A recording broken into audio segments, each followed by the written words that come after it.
I'm the mayor's son. Who the hell do you think you are to tell me no?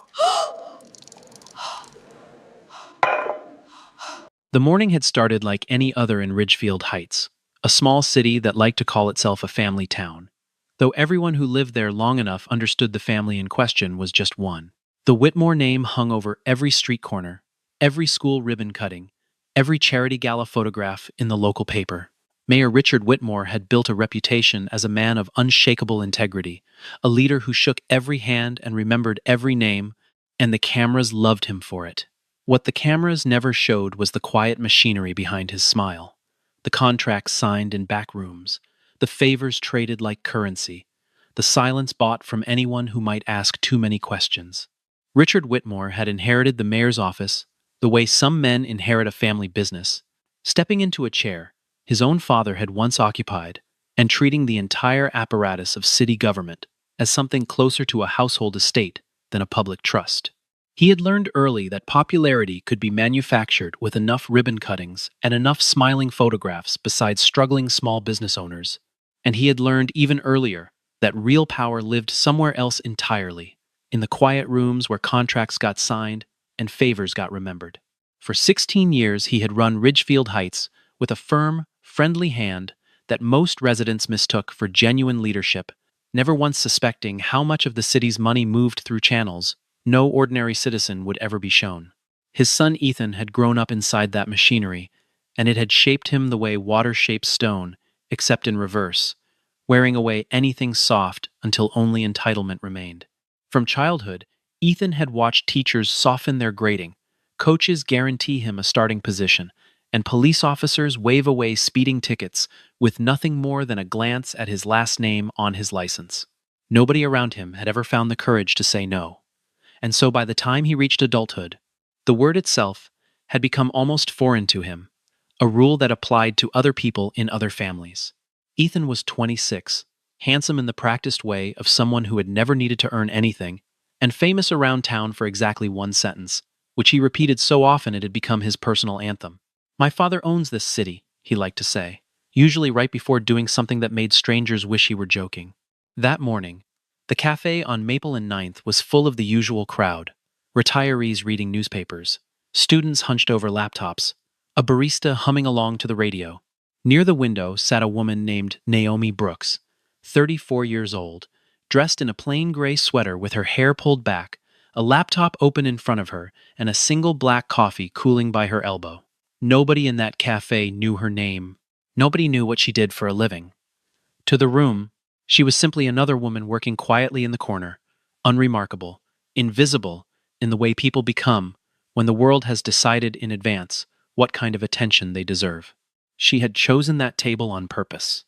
It sat far enough from the counter to be private, close enough to the door to see who came and went, and it had been her table for the better part of 3 weeks, though no one had ever thought to ask why a stranger kept returning to the same seat at the same hour.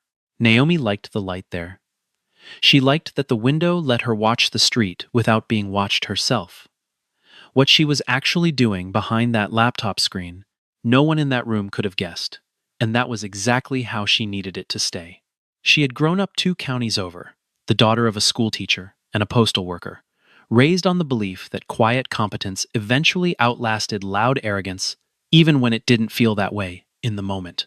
She had worked her way through a state university on scholarships and night shifts, then through law school on loans she was still paying off, before discovering that her real talent lay not in arguing cases before a jury, but in the patient, unglamorous work of finding the thread that unraveled an entire lie. Colleagues who knew her described her the same way, always some variation of the same idea, that Naomi Brooks never raised her voice because she never needed to, that her calm wasn't the absence of feeling, but the discipline of someone who had learned feeling, could wait until the facts were ready.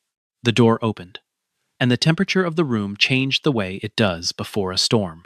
Ethan Whitmore walked in with 3 friends trailing behind him, all of them laughing too loudly at something that hadn't been funny, and his eyes swept the cafe until they landed on the window table, the good table, the one with the best light and the best view. It was occupied. That fact seemed to offend him personally. He crossed the room without hesitation and stood over Naomi's laptop, close enough that his shadow fell across her screen, and told her he needed that table. Naomi looked up, unhurried, and told him she was already using it.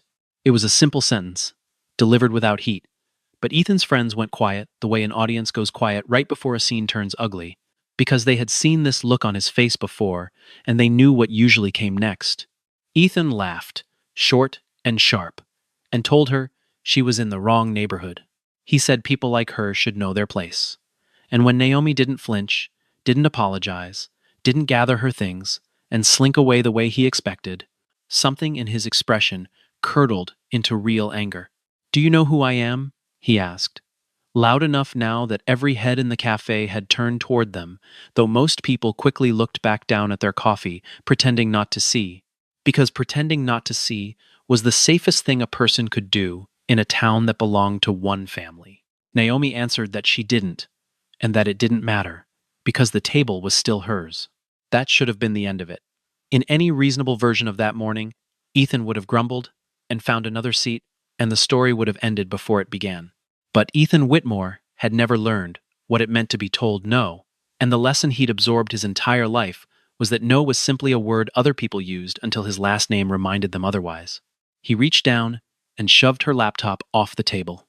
It hit the floor with a crack that silenced the last murmur of conversation in the room, and a moment later his elbow caught her coffee cup and sent it spilling across the table and onto her sweater, dark liquid soaking through the fabric, while he stood there watching, with something close to satisfaction. A woman 2 tables away gasped audibly, then quickly looked back down at her own cup, as if sound itself might draw his attention next. An older man by the register half rose from his seat before his wife caught his sleeve and shook her head, a small, practiced gesture that suggested this wasn't the first time she had stopped him from stepping into something he couldn't win. He turned toward the counter and demanded the manager throw her out, said it in the tone of a man who had never once been refused, and the manager, a thin, nervous man named Gary, who had spent a decade avoiding exactly this kind of confrontation, hurried over, wringing his hands. Gary had worked in that cafe for 9 years, had watched 100 small disputes resolve themselves without incident, and had built his entire professional instinct around de-escalation, soft words, free refills, whatever kept the peace and kept the doors open. None of that training had prepared him for a moment when keeping the peace meant choosing between a stranger's dignity and his own livelihood. Gary didn't look at Ethan when he spoke. He looked at Naomi, and his voice came out barely above a whisper, asking her to please, just leave. Not because he believed she'd done anything wrong, but because he had a mortgage and 2 kids in the local school district, and he understood precisely which family controlled the permits for his business license. Naomi didn't argue. She didn't raise her voice. She reached down, picked her laptop off the floor, checked it for damage with the calm efficiency of someone assessing a minor inconvenience rather than a public humiliation, and set it back on the table. Her stillness seemed to enrage Ethan more than tears would have. He wanted a reaction, wanted her to beg or cry or fight, wanted some proof that his power had landed the way it always landed. And her refusal to give him that satisfaction turned his voice louder and crueler by the second. He told the room that nobody said no to the mayor's family, and he said it like a threat, like a fact of nature, spinning slowly so that everyone could hear him, and by then several phones in the cafe had quietly angled themselves toward the scene, recording the kind of video that would later travel farther than Ethan Whitmore could ever have imagined. Naomi wiped the coffee from her sweater with a napkin, unbothered by the wet stains spreading across gray fabric, and reached into her bag for her phone. Her movements were slow and deliberate, the way a surgeon moves before the first incision, and something about that calm made Ethan's friends exchange an uneasy glance, though none of them could have said why. She dialed a single number, one she clearly knew by heart, and lifted the phone to her ear. The call lasted less than 30 seconds. She said only 2 things. "It's Naomi," she said first. And after a pause, during which the person on the other end apparently spoke, she said one more sentence, quiet but absolutely certain. "It's time." Then she ended the call and set the phone face down on the table beside her ruined coffee. Ethan laughed at her, asked if she was calling her lawyer, already forming an insult about public defenders and free legal aid that never quite made it out of his mouth, because Naomi answered before he could finish, her voice even and unhurried. "No," she told him. I'm calling someone who already knows your father. The sentence landed strangely in the room, heavier than its words should have carried, and for the first time that morning, a flicker of uncertainty crossed Ethan's face, though he covered it quickly with another sneer and turned back to his friends as if nothing had happened at all. Nobody in that cafe understood what had just occurred. Gary the manager didn't understand it. Ethan's friends didn't understand it.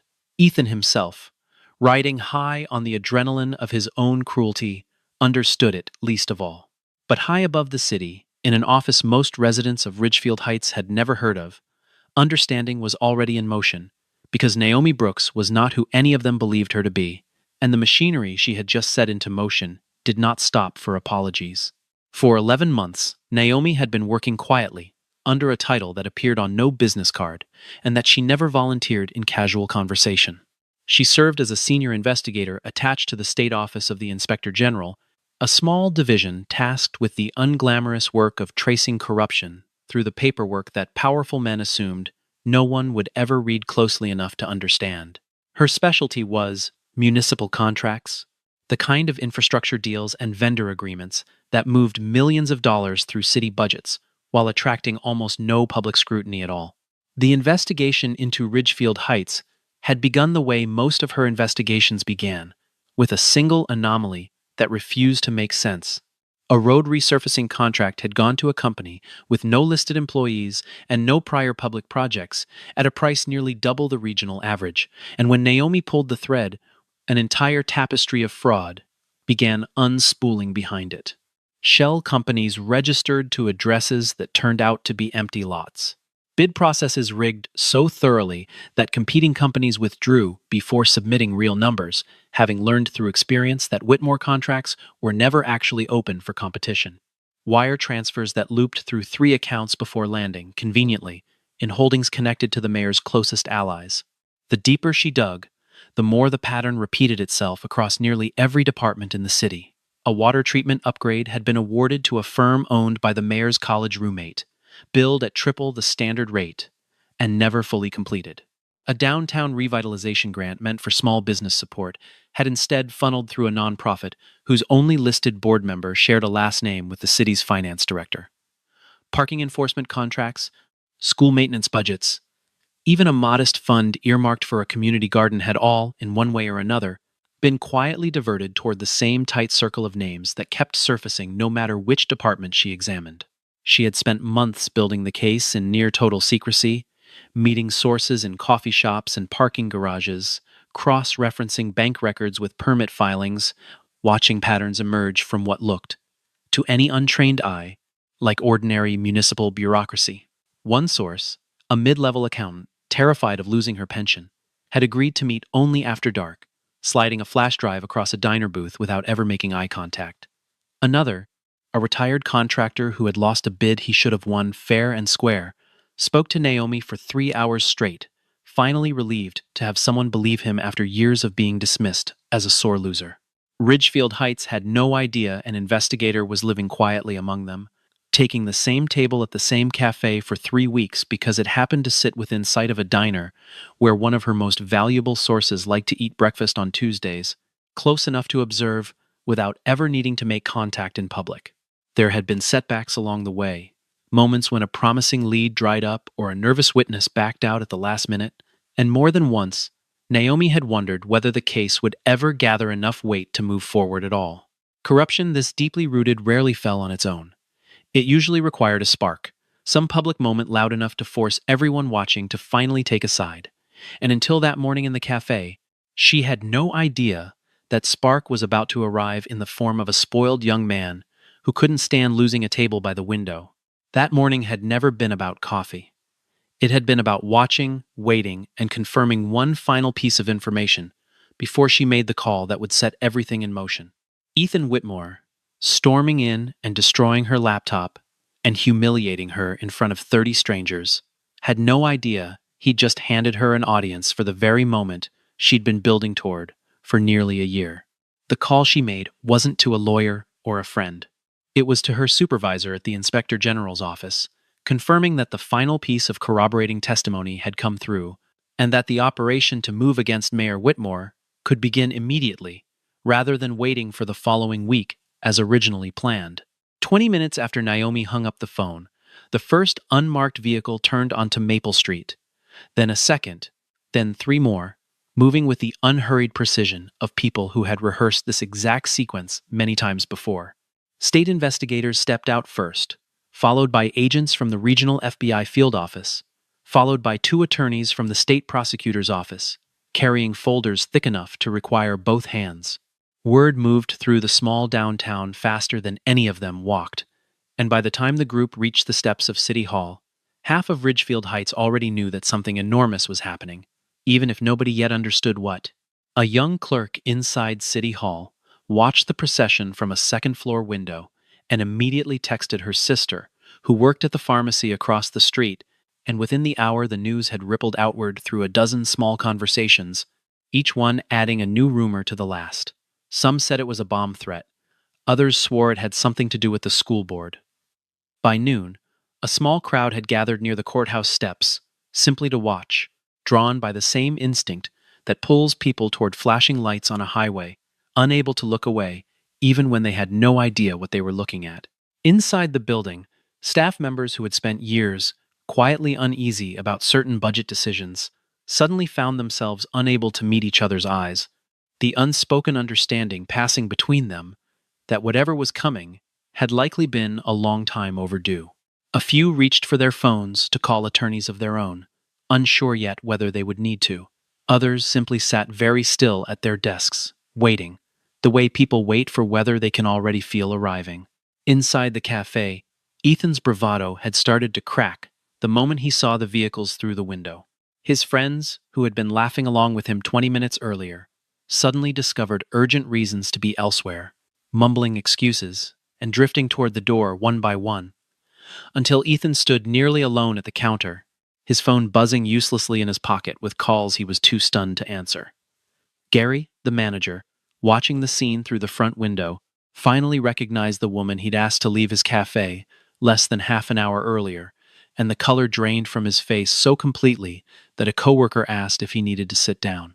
Mayor Richard Whitmore arrived at his office that morning, already annoyed, having heard secondhand that his son had caused some kind of scene downtown, and he walked into the lobby of City Hall, fully expecting to smooth over a minor embarrassment with a phone call and a practiced smile. He had spent 16 years perfecting the art of making problems disappear before the public ever noticed they existed. A quiet word here, a favor called in there, and he assumed this would be no different. A young man's temper, needing nothing more than an apologetic phone call to whichever cafe owner had been offended. That expectation lasted exactly as long as it took him to see the number of federal vehicles parked outside and the number of serious faces waiting for him inside. He tried charm first, because charm had worked for him for 30 years.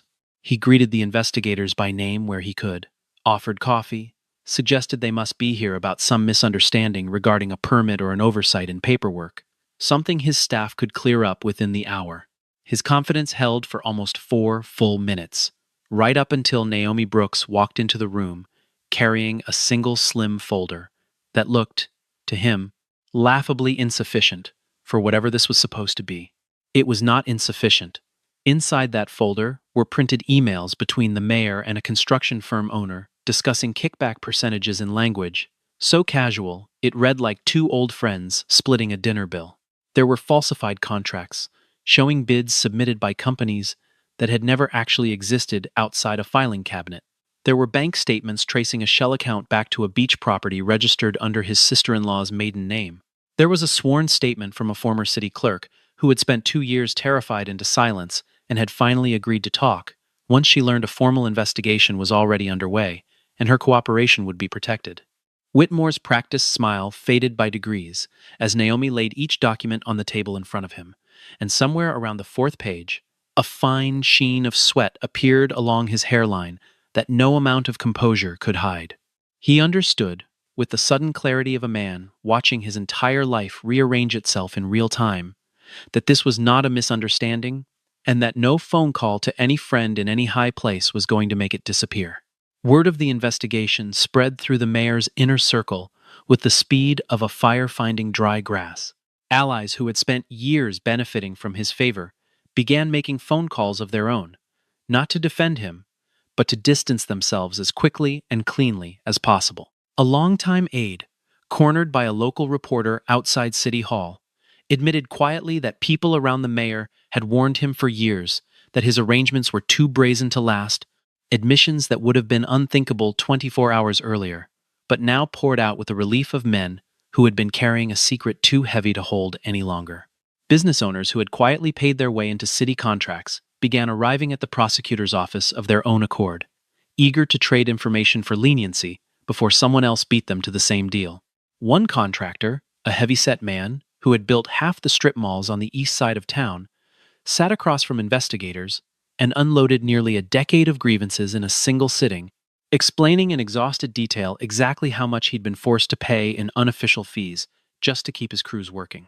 Another described being quietly blacklisted after refusing to inflate an invoice, watching contract after contract slip away to competitors he knew for a fact had done inferior work.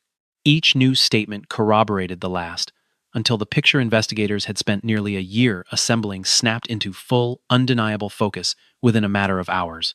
What had once been a careful, painstaking mosaic of financial records and cautious testimony suddenly became an avalanche, each new witness adding weight, until the sheer volume of evidence made any defense feel almost beside the point.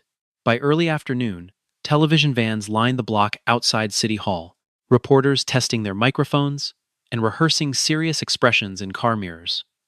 And the footage from that morning's Café confrontation, recorded quietly on 3 different phones, had already begun circulating online, racking up views at a pace none of Ethan's friends could have predicted when they laughed, along with his cruelty just hours before. Local news anchors who had spent years describing Richard Whitmore as a devoted public servant now found themselves reading breaking updates about search warrants and frozen assets, their scripts rewritten twice in a single broadcast, as new details arrived faster than producers could verify them. Longtime supporters of the mayor, people who had voted for him in every election since his first campaign, sat in their living rooms in stunned silence, replaying years of trust against the growing pile of documents now filling their screens. The video showed everything. It showed Ethan shoving the laptop to the floor, showed the coffee spilling across Naomi's sweater, showed him announcing to a room full of strangers that nobody said no to the mayor's family, and it showed Naomi standing perfectly still through all of it, calm in a way that read, in hindsight, as something closer to certainty than patience. Commentators who watched it later would note that she never once raised her voice, never once looked afraid, and that the stillness in her expression made Ethan's rage look smaller with every replay. By late afternoon, agents executed a search warrant on the Whitmore family home, carrying out boxes of documents and sealed hard drives while neighbors stood on their lawns watching in open disbelief. The house that had hosted a decade of holiday parties and campaign fundraisers now sat, surrounded by evidence tags and crime scene tape, a transformation so sudden that several neighbors admitted afterward they had needed to see it twice before it felt real. Financial accounts connected to the mayor and several close associates were frozen before the banks even closed for the day. And a luxury sedan registered under a shell company parked in the driveway was towed away on a flatbed truck, while a small crowd recorded the moment on their phones. Richard Whitmore was taken into custody outside his own office, his hands cuffed in front of the same cameras that had spent years photographing him at ribbon cuttings and charity dinners, and as officers guided him toward the car, he searched the crowd until he found Naomi Brooks standing quietly near the edge of the steps. He asked her, his voice cracking in a way it never had during any public appearance, whether this had been her plan from the beginning. Naomi met his eyes without flinching and told him no, that it hadn't been her plan at all. The truth was, she said, it simply took this long to reach the surface. Ethan, watching from a few feet away, still hadn't fully absorbed what was happening. He had spent his entire life believing his last name was a kind of armor, and it took the sight of his father in handcuffs, surrounded by federal agents on the steps of the building that had always felt like an extension of their own living room, for the truth to finally land. Every privilege he'd ever taken for granted, every door that had opened simply because of who his father was, evaporated in the space of a single afternoon. And for the first time in his life, Ethan Whitmore understood exactly what it felt like to be powerless in front of a crowd of strangers. In the days following the arrest, the story of that morning at the cafe took on a life far beyond Ridgefield Heights itself. News outlets in neighboring states picked up the footage, drawn as much to the spectacle of a mayor's fall from grace as to the striking image of Naomi standing motionless while a young man screamed about who his father was. Strangers who had never set foot in the city began recognizing her face on the street when she traveled for work, some offering quiet nods of respect, others asking, a little too eagerly, whether she planned to write a book about the experience. She declined every such suggestion with the same even politeness she brought to everything else, explaining that the story had never really been about her at all, only about a system finally being forced into the light. Within the Inspector General's office, the case became something of a quiet legend almost immediately, whispered about by newer investigators, the way soldiers might speak of a legendary campaign, and younger staff members began requesting to shadow Naomi on unrelated cases simply for the chance to learn how she built a file from nothing but a single stubborn anomaly. She found the attention faintly uncomfortable, though she never let it show, and she made a point of crediting the accountant who had slid a flash drive across a diner table in the dark, and the retired contractor who had finally found someone willing to believe him, reminding anyone who asked that the case had never belonged to one person alone. In the weeks between the arrest and the formal hearing, Naomi returned to her regular work at the Inspector General's office, where colleagues who had followed the case from a distance treated her with a quiet respect that felt, to her, both earned and slightly uncomfortable.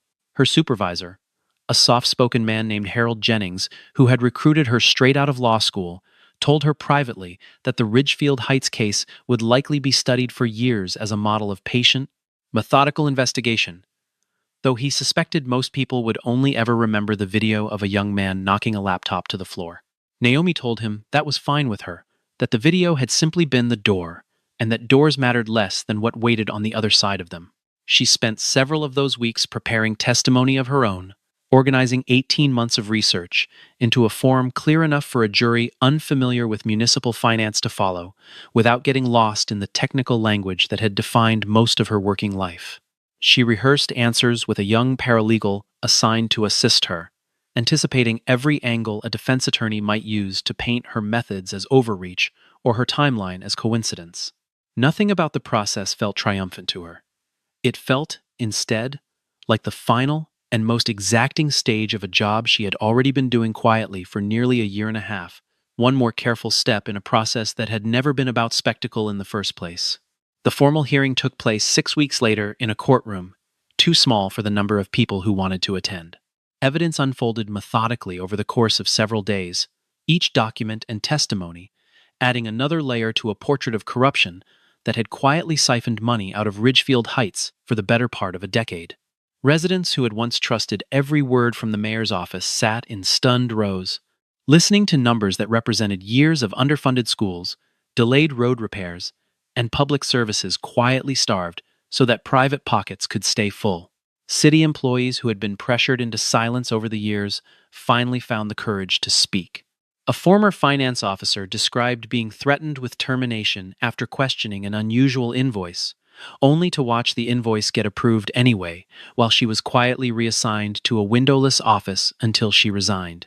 A retired public works supervisor testified that he had raised concerns about contract irregularities 3 separate times, each time being told to mind his own business by superiors who clearly had far more to lose than he did. Their testimony, once suppressed by fear, now filled the courtroom with the sound of a decade's worth of silence finally breaking. A young teacher testified that her school had gone 3 years without proper heating repairs, despite the district claiming, on paper, that the funds had been spent in full. And she described walking her students to class each winter morning in coats and gloves because the budget that should have fixed the furnace had disappeared into an account she had never heard of until the trial. An elderly widow, one of the few private citizens called to the stand, described losing her small hardware store after decades in business because city contracts that should have gone to local companies kept being awarded instead to firms nobody in town had ever actually seen a truck or a worker from. Her voice shook as she spoke, not from nerves, but from years of buried anger, finally given a place to land. And when she stepped down from the stand, several people in the gallery were openly wiping their eyes. Even some of Ethan's own former friends were called to testify about smaller matters connected to the family's finances, and one by one they distanced themselves from him, with the practiced ease of people who had always known, somewhere beneath the laughter and the free drinks, that his family's money had never smelled entirely clean. Reporters covering the trial noted that Ethan attended every session, seated near the back, watching his father's composure crumble a little further each day, and that he never once looked toward the gallery, where Naomi Brooks sat quietly taking notes of her own. Reporters swarmed Naomi after each session, hoping for a quote, a soundbite, some triumphant statement they could run beneath the headline of the year. She declined every interview request with the same simple line, repeated so consistently it eventually became its own kind of headline. Justice doesn't need applause, she told them, before walking quietly to her car each evening, uninterested in the spotlight that so many others in that story had spent their lives chasing. Outside the courthouse, the atmosphere shifted from day to day, depending on which witness had testified that morning. On the days when former city employees described years of quiet intimidation, the crowd outside grew somber, people leaving in small clusters without much conversation, as though they needed time alone to absorb what they'd heard. On the day the prosecution presented the full financial summary, laying out in plain numbers exactly how much had been diverted from schools, roads, and public safety over the years, a hush fell over the gallery so complete that the court reporter later said she could hear her own keystrokes echo off the walls. Local businesses that had struggled for years under the weight of rigged contracts began quietly reaching out to one another for the first time, forming a small, informal association devoted to making sure future city bidding stayed honest. What had once been a fragmented community of business owners too afraid to compare notes slowly became something closer to a coalition, bound together by the shared experience of having been cheated by the same quiet system for years, without any of them fully realizing how widespread it truly was. Months passed, and Ridgefield Heights slowly began to rebuild itself around a new administration, one that campaigned almost entirely on the promise of transparency, a word that had been nearly meaningless in that city for years and suddenly carried real weight. City council meetings, once sparsely attended, filled with residents eager to watch budgets get discussed in the open, rather than decided behind closed doors. Contracts went out for genuine public bidding for the first time in over a decade, and small local businesses that had never stood a chance under the old system finally found themselves competing on equal footing. The new mayor, a former school principal named Diane Castellano, who had spent 30 years earning the trust of families across the district, made a point of publishing every city contract online within a day of signing, a policy so simple it embarrassed everyone that it hadn't existed before. The furnace at the elementary school was finally repaired before the following winter. The hardware store owner, who had lost her business, was offered a small grant to help her reopen, which she accepted with the same quiet dignity she had shown on the witness stand. None of it undid the years that had been lost, but each small correction chipped away at the sense that nothing in Ridgefield Heights would ever change, and slowly, residents who had grown used to looking away started looking up again instead. Ethan Whitmore, stripped of the privileges that had defined his entire identity, eventually pleaded guilty to a lesser charge connected to obstructing the initial investigation, having attempted to delete files from a shared family computer. Once he realized how serious the situation had become, he served a short sentence, performed hundreds of hours of community service in a part of the city he had never once bothered to visit before, and, according to people who crossed paths with him afterward, seemed like a different person entirely, quieter, slower to speak, careful, in a way he had never needed to be before. Whether the change was permanent or simply the temporary humility of a man who had lost everything, nobody in town could say for certain, though most agreed it was the first believable thing about him in years. The Café on Maple and Ninth changed hands not long after the story broke, its previous owner selling the business rather than face the daily reminder of what had happened beneath his own roof. Gary, the manager who had once asked Naomi to leave out of fear, left the job shortly after, unable to look customers in the eye once his part in that morning's story became public knowledge. The new owner, a woman named Patricia, who had followed the entire case with quiet outrage, made a point of finding Naomi weeks later to apologize on behalf of an establishment that had failed her when it mattered most. Naomi returned to that same window table on a quiet afternoon in early spring, dressed much the way she had been on the morning. Everything changed, unhurried and unremarkable, in a way that suited her fine. A young barista, recognizing her from the footage that half the country had watched by then, offered her a coffee on the house, eager to make some small gesture of amends for a morning she hadn't even witnessed firsthand. Naomi smiled, thanked her, and gently declined, saying only that respect was enough, and that she'd rather pay for her coffee like anyone else who simply wanted a quiet place to sit by the window. The city outside that window looked different than it had a year earlier. Not because the buildings had changed, but because something underneath them finally had. It hadn't taken a riot or a scandal manufactured for attention. It had taken one woman refusing to give up a table, refusing to lower her voice, and refusing to let cruelty go unanswered in a room full of people too afraid to say anything at all. Gary, the former manager who had once asked her to leave, sent Naomi a handwritten letter that spring, an apology he had clearly rewritten several times before finding the courage to mail it. He admitted that he had known, somewhere beneath his fear, that what he was doing that morning was wrong, and that he had spent months afterward wishing he had found 1 ounce of the courage she carried so easily. Naomi never wrote back, not out of anger, but because she understood that some apologies were meant to be sent, rather than answered, offered, for the sender's own peace, rather than as the start of a conversation neither of them needed to continue. Patricia, the cafe's new owner, eventually hung a small plaque near the window table. Nothing dramatic, just a modest brass square that read, "This seat is reserved for anyone who refuses to be moved." Regulars who had witnessed the original incident sometimes pointed it out to newcomers, retelling the story with the particular pride of people who had been present for something they hadn't fully understood until much later. Naomi never asked for the plaque and never mentioned it, but she noticed, each time she visited, that the table was always left open when she arrived, as if the city itself had quietly agreed to keep that one small promise. A local reporter, working on a retrospective piece months after the trial had concluded, finally managed to catch Naomi for a brief conversation outside a courthouse hallway and asked the question so many people had wondered since that first video went viral. The reporter had watched the footage more times than she could count, had studied the stillness in Naomi's expression frame by frame, trying to understand how anyone could stand so calmly at the center of their own public humiliation. She asked whether Naomi had felt any anger in the moment she was being humiliated in front of that cafe full of strangers, any flicker of rage beneath that famous stillness. Naomi considered the question for a moment before answering, her expression calm in the way it always seemed to be, and told the reporter that people drunk on power always mistake humiliation for strength. She paused, letting the silence stretch just long enough to matter, and added one more sentence before turning to leave. "They never realize," she said, "that it's usually just the first piece of evidence."